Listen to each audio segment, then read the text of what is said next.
Thanks for joining us on the Realty Debate. This debate is all about investing in property. Should you continue to invest in residential land, plots, apartments and homes? The most obvious choice. Or does commercial real estate or office space also merit a close look and could make for a great investment opportunity?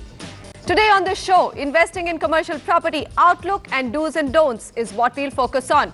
Mitesh Agarwal, Vice President Real Estate NV Capital, is one of our panelists. Also joined by Ravi Ahuja, Executive Director Cushman & Wakefield, Cherag Ramakrishnan, CEO-Equinox Realty, and we have Shailendra Singh, Managing Partner, Goodwill Coordinators from our Hyderabad studio. Sameer Jasuja, always with his differing and disruptive, I could say, almost point of view on any debate topic. Gentlemen, thanks very much for joining me here. I'm really going to stay away from data points for the moment.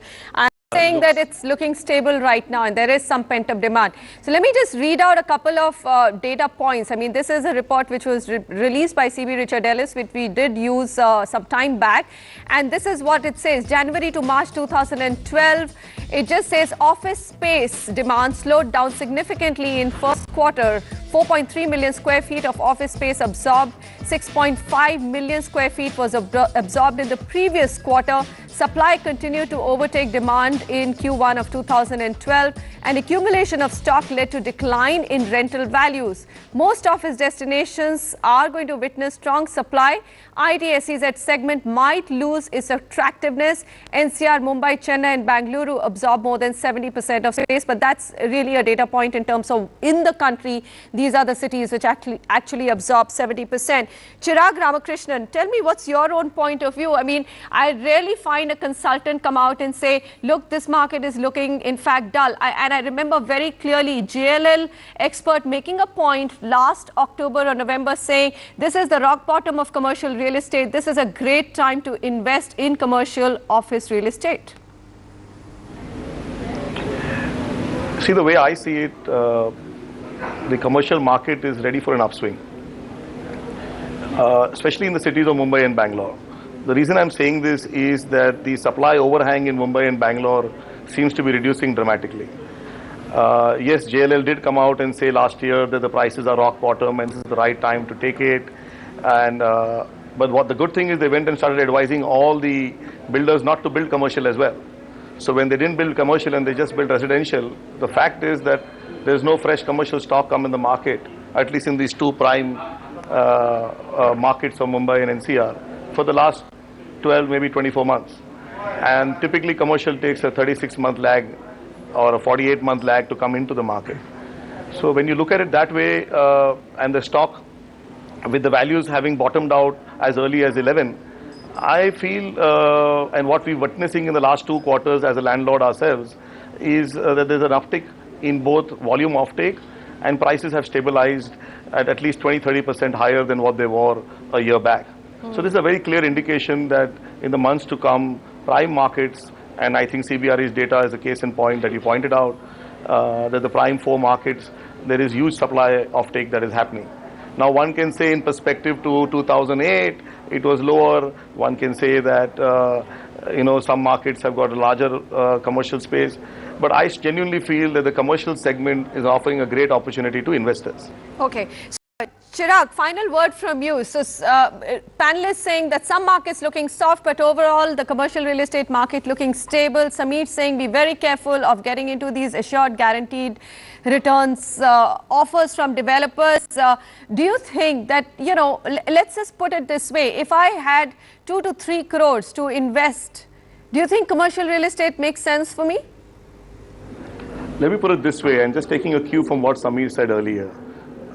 Commercial real estate is not for everybody. It is somebody who's already bought 2, 3, 4 flats. He's doing his 4th or 5th investment in this asset class. So it is not for the novice who's just bought his first house and is trying to buy a second house. It is a lot of risk-adjusted return that one needs to look at. There are too many moving parts in commercial real estate. So by just going in for structured deals with developers, being a developer myself, at the risk of getting into trouble with my fellow friends, I don't think you should be getting into those deals. The investments are good. Mumbai is good. Delhi is good.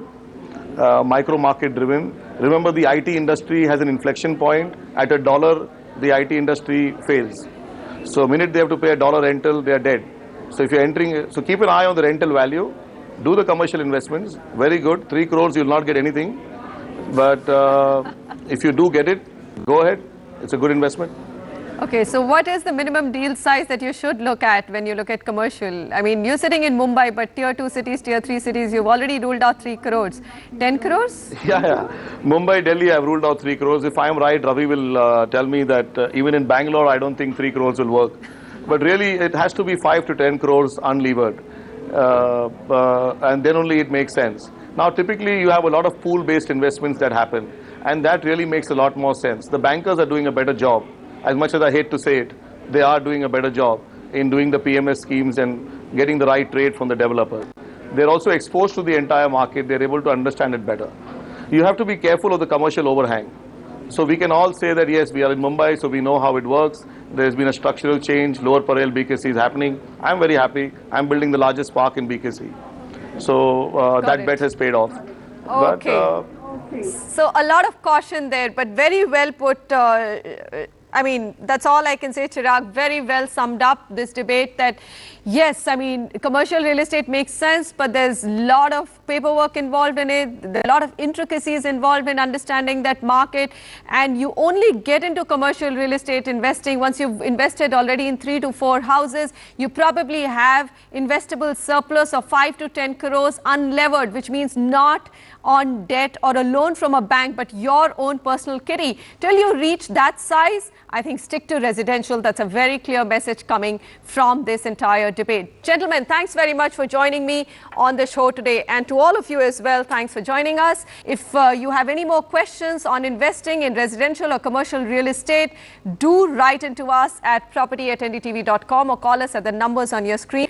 Also, send us your feedback and opinion. Twitter, NDTV Property, that's our place, is where we will be happy to get to know your thoughts as well. Goodbye and see you again next week.